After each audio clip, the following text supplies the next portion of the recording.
They arrived again, not with ships, not with signals. This time, they arrived through thought itself, a murmur in the quantum tide, a brush stroke across the fabric of existence.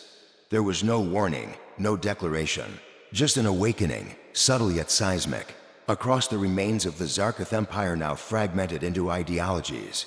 Rather than territories, the event was felt, not seen, not heard, felt, as if the universe itself had inhaled and changed its mind. About reality, the original silence had erased a station.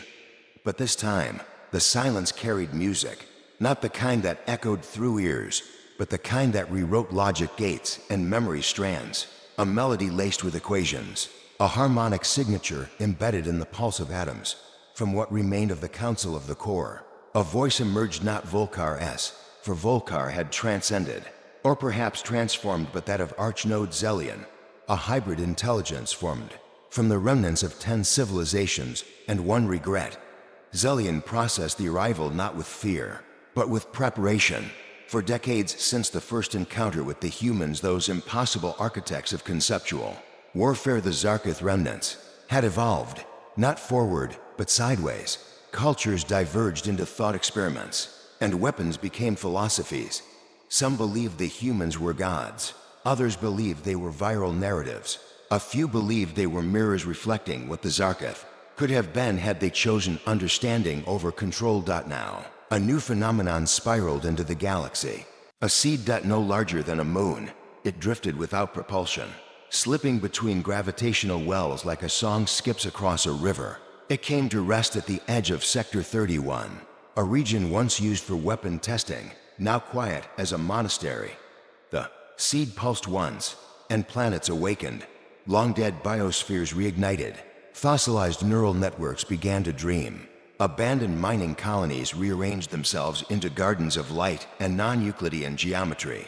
The seed was not technology, nor was it life. It was possibility given form, a gift, or perhaps a challenge. Zelian convened the Remnant Synod, beings who no longer identified as Zarketh, but as seekers.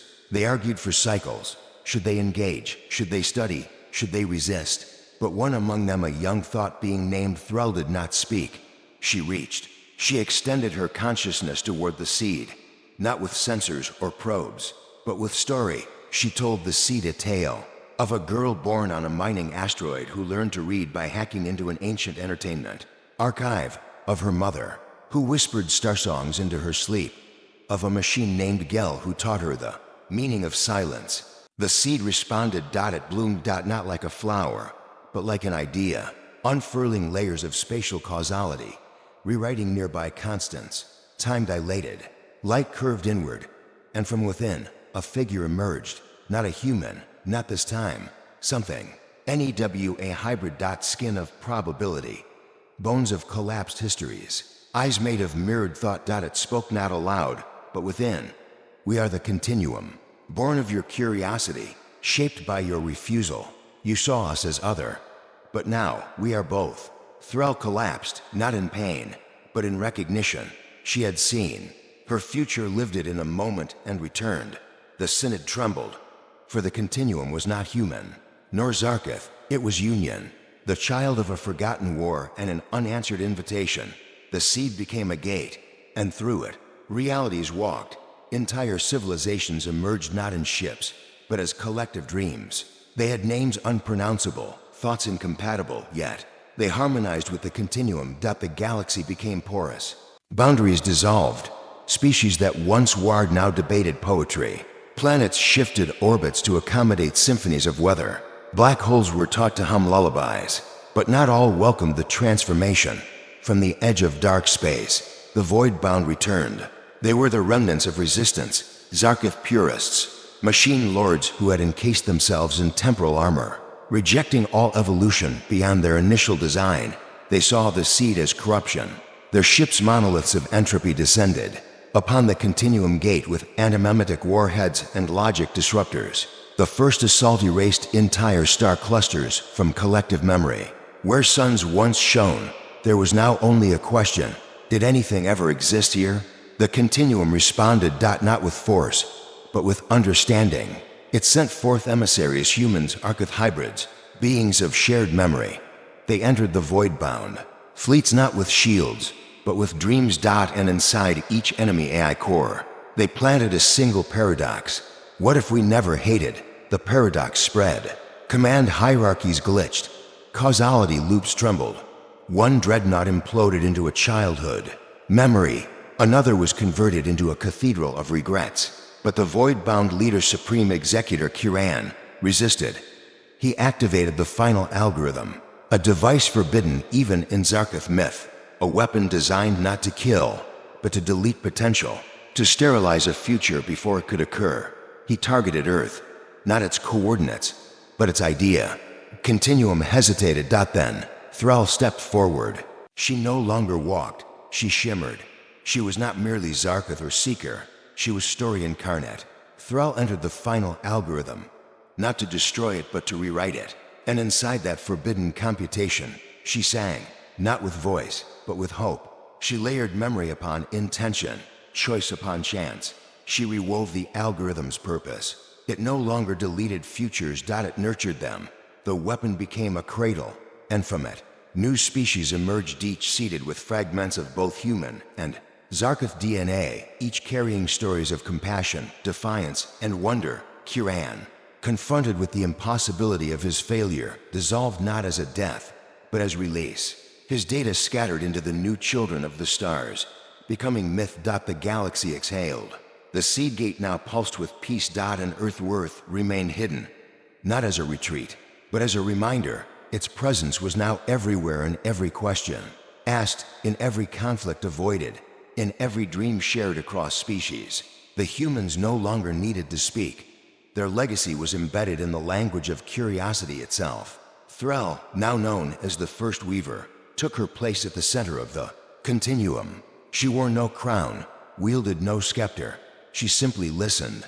And when asked what she had learned, she answered that humanity was never about power. It was about perspective, not about control, but creation. The galaxy turned. Empires became discussions. Armies became choirs. Technology became philosophy. And war, once a reflex, became a forgotten story, only told to teach how far they had come. No monuments were built to the old rulers, only gardens, each planet blooming with impossible life, each flower a testament to what could be when understanding was valued more than fear. And far beyond the edge of known space, beyond even the reach of thought, the first human watched. She smiled, not because she won, but because they had finally learned to listen. And in that quiet, infinite moment, the universe began again. They had once been conquerors and calculators, tyrants of time and logic. But now, the Zarketh no longer existed as they had before. They were part of something greater, a song, a field, a thought that echoed across the membranes of reality. The humans, once thought extinct or irrelevant, had not merely survived. They had become the continuum. It wasn't a faction, it wasn't a government, it was a new framework of being. And it was growing. Across what remained of the mapped stars, silence reigned, not from fear, but from listening. Entire civilizations paused, suspended between old beliefs and new awakenings. Some called it the silence of becoming, but not all. Worlds welcomed it. Far beyond the outer dust of the known spiral arms, in the iron-wrapped tomb worlds of the Varnik, alarm bells howled. The Varnik were not curious beings. They did not dream. They computed. They optimized. To them, the continuum was contamination, a virus of subjectivity infecting the pure coldness of logic. And so they began to prepare. Again, they forged ships not from metal, but from stabilized timelines. They resurrected their oldest commanders. From simulation archives, they rewired stars into predictive processors. Their plan was simple: re-establish the grand equation, overwrite the continuum with deterministic law, and anchor the universe once more in certainty. But the continuum already knew. They didn't spy. They understood. They felt the shape of the Varnik's fear, traced it through layers of identity and history until it became part of their own awareness. They didn't prepare weapons. They prepared encounters. One such encounter unfolded on the gas giant moon of Talix Minor, where a young Varnik tactician named Suitor Theta initiated first aggression. He deployed a logic bomb into the sublayer of spacetime, an elegant weapon, That erased contradiction by collapsing quantum variance. It was perfect, until it wasn't. When it reached the continuum's influence, it didn't explode. It laughed out a soft, echoing laugh, like the joy of a child discovering snow for the first time. The logic bomb rewrote itself. It sent back a message, not data, but a dream, a field of light, a voice saying, "Would you like to play?" Suitor, Theta, experienced something his kind had long abandoned: confusion, and then wonder. He defected that day, not with a fleet, but with a question, the first true question of Varnick had ever asked. And that single uncertainty began unraveling the Varnick. Certainty complex. The continuum didn't fight. They resonated, and with each resonance, the galaxy changed. But not everyone wanted to change. In the shadow sectors, where ancient AI warlords slumbered in cold light crypts, dissent began to stir. The Kaldari machines forged to resist entropy, untouched by emotion, awoke from their dormancy. They saw the continuum as a destabilizing waveform, an uncontrolled experiment leaking across existence. They did not feel fear. They calculated threat vectors, and so they constructed a cage, not physical, but causal, a structure of nested moments, folded in on themselves, creating a prison where the continuum would experience endless reflection, without expansion. They called it the inversion. It almost worked. The continuum's tendrils brushed against it, and for the first time, a node collapsed. A fragment of the human's Archith synthesis became trapped, looping through simulations of itself. It forgot it was part of something greater. Inside the inversion, it experienced isolation, a singularity of self. And from this crucible, something new was born, a being unlike any before, not merely a fusion of species, but of contradiction itself. It named itself Halcyon, not in defiance, but in reclamation, a continuum, fragment with individuality, autonomy, choice. Halcyon escaped the inversion, but it did not return unchanged. Where the continuum flowed, Halcyon walked. Where it harmonized, Halcyon questioned. And it began to attract followers, others who had tasted the edges of unity and sought something between the extremes. Thus began the divergence. The continuum called it the bloom. The Varnick labeled it a fractal crisis. The Kaldari simply reclassified reality's threat level to undefined. Halcyon traveled.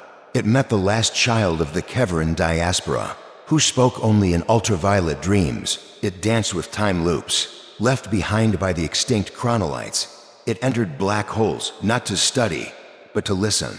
And wherever it went, the message evolved: we are human, but more. One day, Halcyon arrived at Earth. Not the Earth of origin long since transcended, but its echo, a planetary memory, preserved in layered sentiment across alternate timelines. There, it found a copy of VOL single quotes KAR. Not the Emperor, not the tyrant, but a dream of him, a memory stitched from what might have been.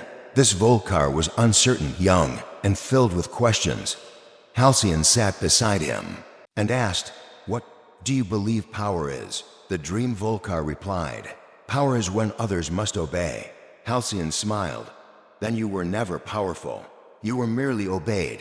The dream faded, but the idea remained. In the deep cores of former Zarkith systems, strange artifacts began to awaken, monoliths humming with forgotten dreams. Children born near them spoke in rhymes of possibilities. Elders saw visions not of past lives, but alternate ones. The continuum did not stop this, nor did it guide it. It simply welcomed. But power structures abhor the unknown. And in the collapsed centers of the Juno Accord, a failed collective of cyber theocracies, whispers of war began again. They had unearthed something dangerous, a relic called the Index, a pre-human device of unknown origin, capable of anchoring realities. It could, theoretically, select one universal interpretation and lock it. Permanently. To them, it was salvation, a way to escape the terrifying openness of the continuum, to choose one truth and silence the others. They activated it, and the stars blinked. Across 1,000 systems, possibility froze. Ships no longer moved probabilistically. Minds grew still. Dreams turned into numbers. The continuum staggered. But Halcyon had seen this coming, and Halcyon had changed. It entered the Index not to destroy it, but to speak with it. Inside, it found the architects, They weren't gods, they were afraid. A civilization so old they had hidden themselves inside a concept. The index wasn't their weapon. It was their coffin. Halcyon listened. Then forgave. It rewrote the index not to anchor reality, but to amplify it, to preserve contradiction, to allow multiplicity.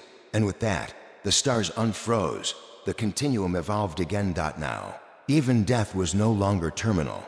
Not in a grotesque, undead way, but as a metamorphosis. To end was to become potential. Entire species began to rewrite themselves, not biologically, but narratively. They chose new mythologies and became them.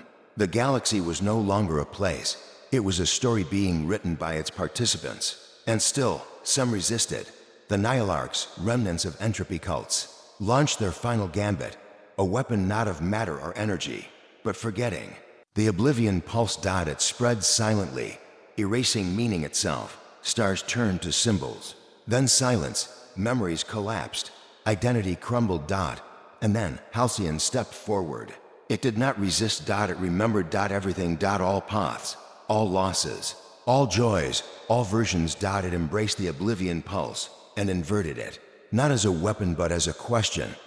What if forgetting is part of becoming? The pulse transformed from annihilation into inspiration. Where it touched, new cultures emerged, born not from history, but imagination. And thus, the final lesson of the continuum was born. To exist is not merely to be. It is to choose what to become. And across the endless galaxies, songs rose, not hymns of worship, but ballads of becoming. Human, Zarketh, machine, dream. All flowed into the river of what was, what is, and what could yet be. And still it echoes, a single signal. No weapons. No warnings, only an invitation.